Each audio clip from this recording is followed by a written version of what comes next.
Now I'm going to show you some slides in a few minutes, but and that's going to be the section on the development of Indian art and architecture. It's a sort of thing that you might see in an art history class, but obviously it's a part of Indian history, you know, how Indian art and architecture developed.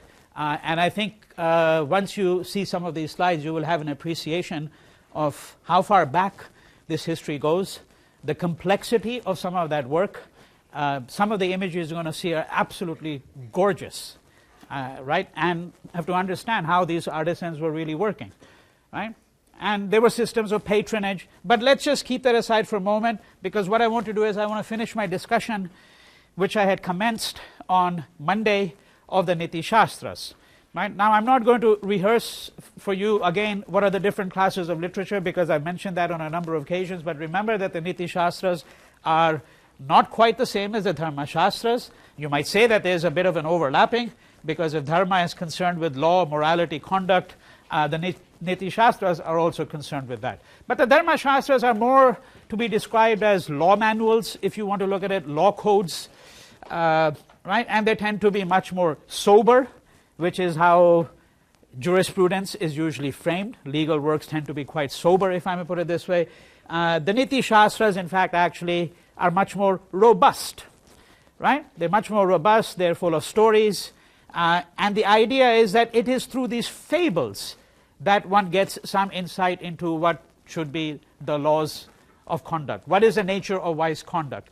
Now, one way to think about where these stories, incidentally, India is acknowledged to be the source of the majority of the world's fables, right? So if you've read Aesop's fables, you read La Fontaine, you know, all of that, even some of the stories of the Arabian Nights, for example, you know, they first originate in India. India is really the fount of these stories.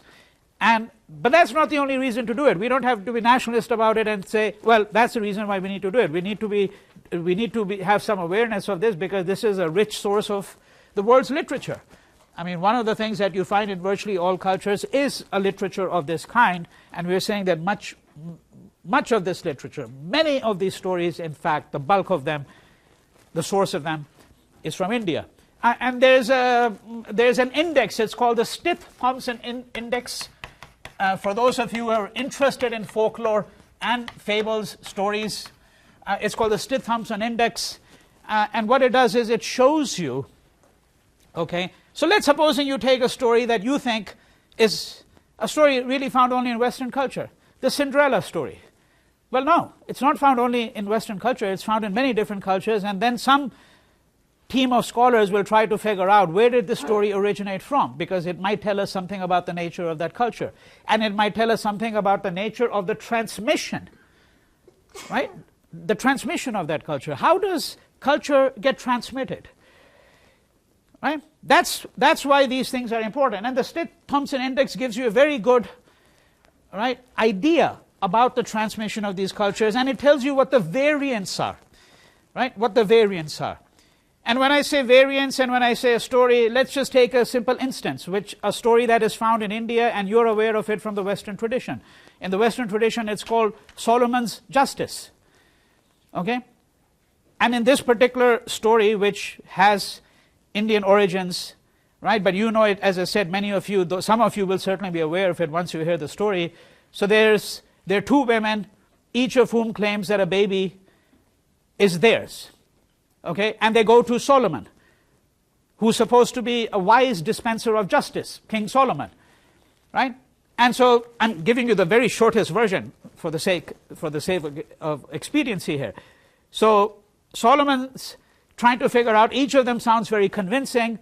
Then he says, all right, what we're going to do is we're going to divide the baby up into two. We're going to cut it up in two. Okay? And you can have one half and you can have the other half. Now the woman who is the genuine mother, she immediately starts crying really loudly. Okay? And this is how Solomon knows, because he knows the mother's sorrow at seeing her child possibly being decapitated. Right? Now this story is to be found in the folktales, it's to be found in some of the collections, not in the Panchatantra, but it's to be found in some of the Indian collections. And what we have here are really collections. Okay? And we're not quite sure, you know, what the original source of some of these stories might have been from. So you have the Jataka tales, which, okay, so the Jataka tales, which in their oral form date back to 400 BCE. Okay, and then you have the stories of the Mahabharata, which I'm just abbreviating as MHBH over here, right? And again, the core of this goes back to about, at least that far back, at least 200 BCE. And then we have the Panchatantra, which again I'd mentioned to you, the core of it may go back around 200 BCE, but the collection as we know it comes into its present form or shape much later on. And the extant manuscripts may be no earlier than 1000 AD. All right? So these are the Jataka tales of Mahabharata, Panchatantra. Oh, there might have been a common source to all three. Okay, a common source to all three, just as in the case of Sanskrit, Latin, and Greek, we're saying that there is something like a Proto-Indo-European language, which was a common source of all three. Right? In other words, we shouldn't be worried about whether the tales first started in the Buddhist period, because the Jataka tales are Buddhist tales, really. Okay, and then you get the Mahabharata stories and the Panchatantra. But some of the framing devices are the same. So one of the principal framing devices is a big frame, right? And within the frame you have another frame, and then within that frame you have another frame. A story within a story within a story, right? That's generally the frame. Sometimes people have compared it to these small, I don't know if you've seen them, Russian dolls, for example, okay? So, the doll is about that big, you open it, then there's another doll within it, then there's another doll within it, another, right? And that's sometimes a framework that's been used. The Hindi film, the modern Hindi film, and by modern I mean the last 50, 60 years, uses this kind of framing device as well for some of its narrative structures. All right? Now, so that's the broad outline. And one thing I want to reinforce again is that, and I've said it before, but and now you have to understand it in this context here, that this literature is important not only because it tells us about the transmission of culture, the influence of India here, right, worldwide, because of the transmission of these fables, but this is a preeminently secular literature. It's a preeminently secular literature, especially the Panchatantra. The injunction to behave prudently or wisely is simply given to you because it's pragmatic, right? There are no rewards to be earned that are going to send you to heaven. Right? That's what I mean when I say that it is a preeminently secular literature, and it's very important that one understand that, because the entire thrust of the Orientalist argument with respect to the question of religion was to suggest that India was a preeminently religious country, right? That everything in India was suffused with religion. Right? And now we're finding that there are actually strands of literature which, in fact, really suggest that we need to have a very different kind of reading of India. Right? And there is a moral debate, which I alluded to very briefly. I didn't really discuss it, about the Panchatantra. There are scholars who think that the Panchatantra is sort of, a little wicked, okay? Because people who are smart and cunning, they come out ahead of others, right? And so this cannot serve as a guide to moral conduct. Then there are others who say that, well, in fact, actually, the Niti Sastras, the main purpose of the Niti Sastras is to reinforce Dharma. So it really depends on the kinds of strategies of reading that we deploy. Okay? Right? And I'm not here to try to help you resolve this conflict, right? Because we would have to obviously look at the literature in much greater detail. But I'm suggesting that these are two schools of thought that you find on the question of how one is to interpret the Panchatantra. All right. Now let me just say a few more things about the Panchatantra. So the Kashmir version, okay, is considered to be the most authoritative. Now that's a little footnote from your standpoint, but it's an interesting little footnote. Why? Because Kashmir is at the extremities. At the extremities, right? So if you think of the map of India, right? So this is a little map here. So Kashmir is way here, north. Okay? And very often the most reliable manuscripts come from the margins. And they might be coming from the margins because perhaps in some ways they've been tampered with less, or they were preserved in, for example, in the case of Buddhist manuscripts, you could say they've been preserved in monasteries. And when we get to the following week and the week after, when we start to understand why Buddhism disappeared from the land of its birth, which it did. Buddhism is going to be virtually wiped out from India by the 8th, 10th century AD, right? But we're going to find that the Buddhists are going to be driven into places like present-day Tibet, okay, eastern and northeastern India. Now there these manuscripts are better preserved, so that's a little interesting aside here. The most reliable recension, as I said, version is the version that we get from Kashmir. The Panchatantra is now, if you read even the few pages that I gave you, just so that you understand the setting there, the beginning says very clearly that this is a set of instructions given to 3 ignorant princes. And these 3 ignorant princes they're like blockheads. They're not very smart, right? So the idea is that instead of giving them the Upanishads, because that's just too lofty, right? I mean, intellectual discrimination between right and wrong, the nature of knowledge, those are very lofty questions. So what the Panchatantra purports to do is to give you some set of instructions. That's why these are moral fables. And since they're in the form of fables, right, the idea is that people who are not particularly intelligent, particularly as adults, might be able to understand them. Usually children read fables, right? But this set of fables are intended as a set of instruction for these 3 princes who, as I said, are referred to as supreme blockheads, all right, in the text, right? And then you have these characters. The Panchatantra is divided into 5 parts, so there are 5 books. Pancha is 5, okay? Tantra here means principles, the 5 principles, and you have 5 books, right? And these 5 books essentially are divided in the following way. Let me just enumerate this so that you have some sense of the format of the book. The separation of friends, that's book 1. The gaining of friends, right? As I said, it sounds almost a little like a manual, right? How to win friends, I mean, I don't think you should read the author of the Panchatantra as a management guru, however tempted you might be to, when you start looking and say, well, there's a practical sort of guide for some pivotal questions. Book 3 is of crows and owls, also called War and Peace.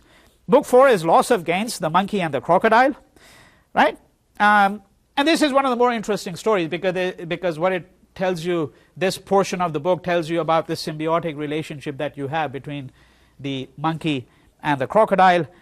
They become very close friends, and he wants to, in fact, actually the crocodile is going to sort of like jeopardize this friendship because he wants to acquire the heart of the monkey to heal his wife, right? He's eventually going to be outwitted. The crocodile is going to be eventually outwitted by the monkey, right? And then book 4 is called, book 5, ill-considered action or rash deeds, right? So these are the 5 books that you have in the Panchatantra. I'm not really going to go over the stories because I think, they're quite easy to read. Now there is another collection, because I want to finish this particular theme, and this theme is the fables, the stories. And this other collection here is called the Kathasaritsagara. In English, it's in 10 volumes, this particular collection, translated by C.H. Tawney, T-A-W-N-E-Y, if anybody ever gets interested in looking at some of these stories over here. And the Kathasaritsagara, which you have in the form of what is called Tales of Ancient India, right? So you have excerpts in that book, and that book is actually a few tales from this particular collection. Now not written in Sanskrit really, it's written in a lower form of Sanskrit. We're going to see when we get to a playwright called Kalidas. I'm going to discuss him in my following lecture on Friday when I start talking to you about the Gupta Empire, because Kalidas most probably, we're not entirely certain, there's a little bit dispute about his dates as well, but most probably he was the most prominent playwright during the Gupta period and considered the most prominent playwright in India, right? Now in Kalidas, the high characters speak in Sanskrit, the low characters speak in Prakrit. And for those of you who have read Shakespeare, you'll see that there's a similar difference. The high characters usually speak in verse, very often the low characters speak in prose. Okay? Right? So you got a similar distinction of a sort here. So the high characters are speaking in Sanskrit, and the lower characters in a lower version. Right? Okay? And what you have in the Kathasaritsagara again is a work that is written in what is very often referred to as the troll's language, or the language of the woman who walks on the streets. Right? That's a colloquial, in other words, it's supposed to be a coarse, sort of vulgar form. Okay, that the language that is being used over here. Now this collection, we have to ask always the question, who is the constituency at which this collection is aimed? Right? So for example, in the case of the Gita, one of the things that Krishna says to Arjuna, right, is that I'm giving you a set of teachings, right, which is available to everybody. Because remember that there's a whole class of people. They're women, they're Shudras, and others who are excluded from the teachings of the Vedas. Right? And we saw that actually in the Upanishads, however, there are a number of women interlocutors, significant characters. Right? But in the Rig Veda itself, the idea was, and the Manusmriti says very clearly, as I mentioned to you, that there are a certain class of people, including women, who are supposed to be excluded from the teachings of the Vedas. So that's what I mean by the constituency. Now the Gita is intended for a very wide constituency, which is why, in fact, Krishna lays out these different paths, right? So that if you cannot discriminate between right and wrong, well, you can still follow God by being devoted to God, right? So that's why you get karma yoga, jnana yoga, and bhakti yoga. Now similarly, the constituency for this, given the nature of the language, we can say is probably women, right, merchants, and maybe children. Right? This is the most likely kind of constituency that we have. Not learned scholars. This collection was not put together for them. Right? It's put together for a different kind of constituency. And if you look at the Kathasaritsagara, the reason why we're looking at it alongside the Panchatantra, although it's a much later collection, much later collection, is because it belongs to the same class of literature. And in this class of literature, to reinforce a point I've mentioned before, religion is not the predominant theme. Okay? Renunciation and moksha are not the predominant themes. The predominant themes have to do with a certain kind of worldly wisdom and getting on with life. Right? Negotiating your way about the streets, if I may put it this way. Right? Those are in some ways the dominant themes. Right? To give you an illustration of the kind of story that shows the worldly wisdom of some people and also mocks the pretensions of the learned, right? A typical story would be of the following sort. So you have a Maulvi. Now this story, of course, is a much later story because you have a Maulvi. If you have a Maulvi, that means that Islam has already come into India at this point in time. Right? So Maulvi is a Muslim priest. He's not a Hindu priest. Okay? Or a Muslim teacher. Right? Okay? So you have a Maulvi. Now this Maulvi, and the Maulvi is the head of the, let's say, local mosque. Okay? So you have this Maulvi in this particular story, and this Maulvi arrives at the home of a woman, and the woman serves him a meal because he's going to spend the night over there, right? And they have a little conversation, and the Maulvi says, I have incredible, foresight, and I have incredible powers of concentration because I'm a devotee of Islam. Okay? Now the meal has not yet been served to him at this point in time. He's just about to sit down, right? And the woman says, really, is that the case? All right? He says, yes, indeed. So then she goes into the kitchen, okay? And because he claims that he can see what's happening 1,000 miles away, right? Those are his powers of insight. So she goes into the kitchen, and 5 minutes later, she comes out with a meal, and what he sees on the top is a plate of rice. And he's astonished because he says, this is not very good hospitality. You're serving me only rice. I mean, where are the other vegetables, the meats, everything that goes along with it, And she says, I thought you said you could see 1,000 miles away. What she did was she put all the vegetables and the meat, covered it very carefully with a thick layer of rice, okay, right? And she says, if you can't even see what's underneath this plate, underneath the rice, I doubt very much that you can see what's happening 1,000 miles away. Right? A very simple story. But of course the idea is to mock the pretensions of the Maulvi. Right? And one of the things we have to understand is whether these stories in fact are also in some ways anti-Brahminical. Anti-Brahminical, right? And when I say anti-Brahminical, I mean that in some ways they are stories that mock the teachings of the Vedas on the one hand, mock the teachings of the priests, the priestly caste, and in some ways go against the social order that is stipulated in the Vedas. All right? This is the broadest sense in which you can view them as anti-Brahminical. And one last story, just to give you again an illustration of how the text works. And this story is in fact from the Kathasaritsagara. And this story is called Four Who Made a Lion. You have it in your reading. Right? So there are four brothers. And one of them, let me use that word again, one of them is supposed to be a blockhead.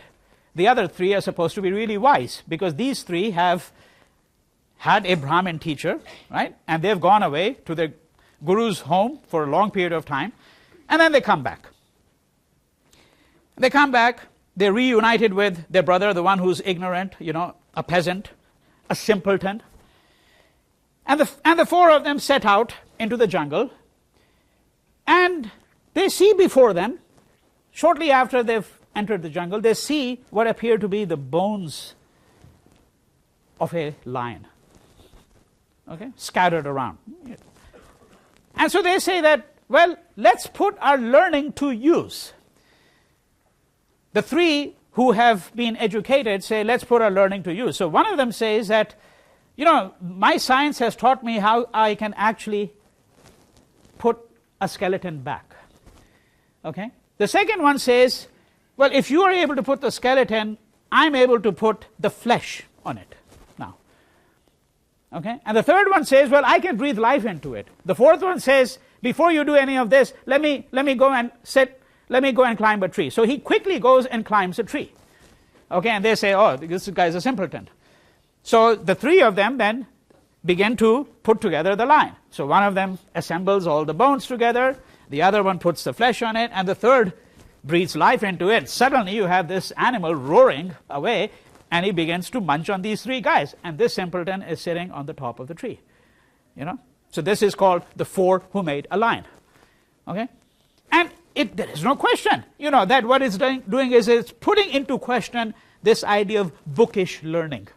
Right? What's the point of all of this bookish learning if you don't have any common sense? Right? This is what I mean by worldly wisdom. Right? And there is an enormous class of literature in India of this kind. So let's not think of India only as a land of the Vedas and the Upanishads, right, which is the great nationalist vision that is being generated and that animates the Indian diaspora. You always hear invocations of the Gita and these kinds of things. This is equally a part of Indian literature. Okay? All right, so let me now turn to the next segment, shut off the lights here, and show you some of the images here. Okay, so, well, we need to put the screen down.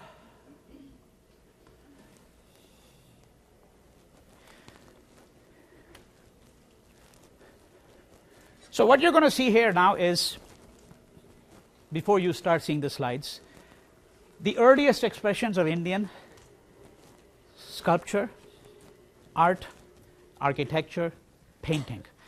All right? I am excluding from this the Ashokan Pillars, which I had mentioned to you before, and I had showed you slides of that before, right, which would date back to the 3rd century BCE, and these are the pillars on which you get the inscriptions, and I'd even shown you a map showing the extent of them. Right? So what we're doing now is we're beginning to look at some of the sculpture and art, architecture, painting that develops 1st century BCE. The image of the Buddha begins to develop roughly 10 BCE. You can date it to some amount of precision. I mean, give or take 20, 25 years, which is not very much. Usually give or take 100, 200 years, as you know, or even 500 years for some things in Indian history. But in the case of the Buddha's image now, we can begin to look at the development of the Buddha's image. And the first thing to bear in mind is that in the early years, and when I say early years, so this is after the death of the Buddha, right? And when the first iconography begins to develop. So there's an iconography of the Buddha. Just as there's an iconography of Shiva and Vishnu and Krishna, right? And you've seen some of that iconography. What would be the elements of the iconography of the Buddha? Because before you showed the image, you would actually show these elements. And it's only later that the image is going to develop. Some of this iconography is going to probably develop around roughly 150, 200 BCE. All right? And the iconography is going to consist of the stupa. This is a stupa. So the stupa is what you might describe as a funerary mound. Okay? The funerary mound. Then you have the footprints. The footprints of the Buddha. So you don't show the Buddha himself, you show his footprints. Okay? The third element of that is the Bodhi tree. Right? The Bodhi tree. This is a tree under which he gained enlightenment. Right? And then you have the fourth element would be the chakra, the wheel. Right? With its spokes. Sometimes they say 24 spokes. Right? But you might find different representations there. And the chakra symbolizes the teachings of the Buddha. Right? Because the teachings of the Buddha have to do with, of course, that we are caught in this wheel unless we learn how to get out of it. Right? Unless we learn how to get out of it. Right? So in the early sculpture, that's what you're going to find. You're going to find the images of the Buddha developing, as I said, just before the beginning of the Christian era and then moving into the Christian era. Now this is a stupa which is in Sanchi. Sanchi is in Madhya Pradesh, central India. This stupa would go back to roughly 200 BCE. That's the earliest that we have. All right? And you're going to see some more detail of the stupa over here. Okay, why is this not moving?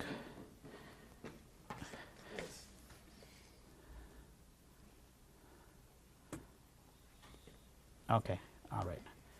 Yeah, all right. And so what you see, by the way, that's a little gate there. That's called the Torana, right? And this is there's a east gateway and there's a west gateway and so on. And here is an image of the Buddha. Roughly, this part of it, again, about 100, 150 BCE. The stupa would not have been built, obviously, in 1 year. It would have been built over a period of time. You can see that the figures of the attendant next to the Buddha, they have largely, you don't see, well, you see the body, but the face can no longer be seen. The Buddha, by the way, sits in various kinds of, he sits in the lotus position, but the position of the hand is called the mudra. Okay, the mudra, and there are different kinds of mudras. So if he has his hand in a certain way, it signifies different kinds of things. It might signify, so abhay mudra, for example, means where the Buddha is teaching you fearlessness. All right, but we don't really have the time to look at this in substantial detail. And when we see more images of that, you will get instances of it. So this is a tale from the Jataka. A panel illustrating one of the Jataka tales from the same stupa, all right, and gives you a pretty good idea of the kind of sculptural representation that you have, roughly, as I said, about 100 BCE over here. Very, very fine work. And here's a little close-up. This is, if anybody can guess here, the departure, the great departure of the Buddha. And the great departure here refers not to his departure from this life. That's when he leaves the palace. Okay, when he leaves the palace on horseback, and his servant or attendant is going to accompany him up to the banks of the river, and then the Buddha is going to shed all of his fine clothes because he's a prince, of course. Remember, now he's going to become a renunciate, right? So this is the departure of the Buddha. This is what, and he's here on horseback, right? This is again from the Sanchi Stupa, right? And you can look at the carving, right? Very, very intricate carving. This has survived quite well. This is what you might describe as the adoration of the stupa.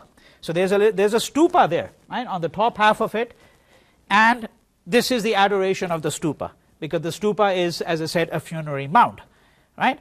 And this is a gate there, which again represents certain scenes from the life of the Buddha. This is the chakra now, right? So remember, I was saying that you see, so far we haven't seen the Buddha himself, right? We've seen the departure, we've seen the horse, you see a figure there, but there's no real iconography there. You see the stupa, the adoration of the stupa. Now you see the chakra, which is the wheel, okay, right? You see the wheel over here, and this is another representation of the gate that I was talking about. And now you get images, very, very clear images. So this is from Gandhara, right? So this is a school of sculpture which comes to us from northwest part of India. You know, now no longer in India. This would be in Afghanistan, okay? And the iconography of the Buddha now here is, the image itself is going to become quite well developed. So you see the robes there. The figure, by the way, is going to be, you know, rounded out a bit more, and then again you will see the slimming out of the figure if you look at it over a period of several centuries. Okay, but this is the first set of these images are all from the Gandhara school. All right, so just showing you a few of these. And the hands here have been chopped off. When I say chopped off here, I don't necessarily mean vandalized. They could have been vandalized. I don't know how many of you remember that you had these great colossal statues of the Buddha in Bamiyan, right? Which were in fact pretty much completely blown away by the Taliban about 10 years ago. They had survived for, you know, something like 2,000 years, right? And then they're blown away. Right? So you do get vandalizing, but obviously over a long period of time there may be many other reasons why these statues may be incomplete here. But if you had seen the hands here, you'll see them in other figures. You will see the various mudras that are described. Okay, there's a halo there behind the Buddha's back, Buddha's head, right? And you can see the rounding out as I'm describing it to you, right? The rounding out of the figure. Here he is with two attendants, and this is under the Bodhi tree. Okay, and now the position of the hands. This describes one of the mudras, right? Okay, and there are several different mudras. You can check it out if you go to the internet or if you go to a book on Buddhist art. They'll give you a fairly clear description of what these mudras are like. Okay, the position is one of meditation, dhyana, which is meditation. This is typically how he's shown when he's shown seated. Typically, there may be some different postures, but usually this would be a very common posture that you find. And now you have a Buddha which is from a much later period. So this, if you look at this over here, just let's go back to this image, and you look at the bun on the top, right? So the hair has been put in a little bun. And this is continued in this image as well, right? But you'll see there's a little difference in the total headdress. Okay, by this point in time, the figure has now become a little bit slimmer, sharper, right? The features are more sharply defined at this point in time. This is from the Mathura school, so this is now we're moved into the 2nd, 3rd century, right? And if we 2nd, 3rd century AD, if we look at the image over a very long period of time, we can see it evolve, right? And if we were to do a systematic study of it, we would have to then also look at the development of the Buddha image in Southeast Asia, in places like Thailand, Indochina, right? and other places where Buddhism traveled and became the dominant religion. But you can see how exquisite this sculpture is, right? This is again from the Mathura school, right? This is a kind of a sandstone that is local to the area, right? And this sculpture is to be found in the Mathura Museum, which is one of the most superb museums, but like most museums in India, in a state of absolute decline, dilapidated state, right? Okay, and here again, the hand posture, that's the specific mudra, and the halo at the back, the two attendants on the side. So by now that's familiar to you, right? I'm just going to skip this one really quickly and move on to the next series of images here. Now we're going to start to look at images from the Gupta period, which I'm going to talk about on Friday, which is very often referred to as the so-called classical age. You should keep these designations always, in mind, but treat them with a certain degree of skepticism, because much as a certain period is referred to as a classical age, well, there are other periods which are referred to as, for example, the Middle Ages of India, right? But all of these designations, these templates were taken from European history. It's the Europeans who first decided which would be the classical age and what would be the Middle Ages. And since Europe had its Middle Ages or Dark Ages, the assumption was that obviously India had its Dark Ages as well. Whether in fact India had any Dark Ages in that sense is something that we would have to determine, all right? And if you look at this 5th century AD, right, see the development of the image now, right? I mean, look at the features, the facial features, the absolute equanimity, equipoise, right? Extraordinary, all right? Because they're working with stone here, right? Okay, so and here's a little close-up where you can see the facial features, the robes, and now back again to a similar image of the kind that we saw before, again from the Gupta period, roughly about 5th century AD. Here are now we're moving to a different thing. This is Khajuraho. So I just want to show you a few slides of Khajuraho. There are very elaborate erotic panels. We're not going to see all of them over here, but just giving you some sense of how these sculptures, and very often, by the way, these are actually quite high up, right? So they're not at eye level. Okay, they're not at eye level. I mean, so they were roughly, let's say, around there, around where the ceiling of this room is, sometimes a bit higher up. And some people have argued that actually some of the postures and so on, they actually describe particular postures described in the Kama Sutra. There's a very long history. Why did this temple complex develop in Madhya Pradesh, in Khajuraho, central India roughly, right? And whether in fact there's some relationship with Tantra. So one of the schools of thought that we haven't actually looked at yet is Tantra, but again we're going to look at that a little bit later because its development is a little bit later, right? So here's one erotic sculpture. Mithuna is the word that is described, which refers to sexual ecstasy or pleasure, right?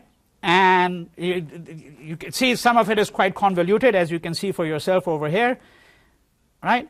And then finally, one scene from here, where there's an interesting thing happening here, where these women, on the side, they sort of seem to be covering their face a little bit, almost as if to suggest that, well, we don't really want to see what's happening here.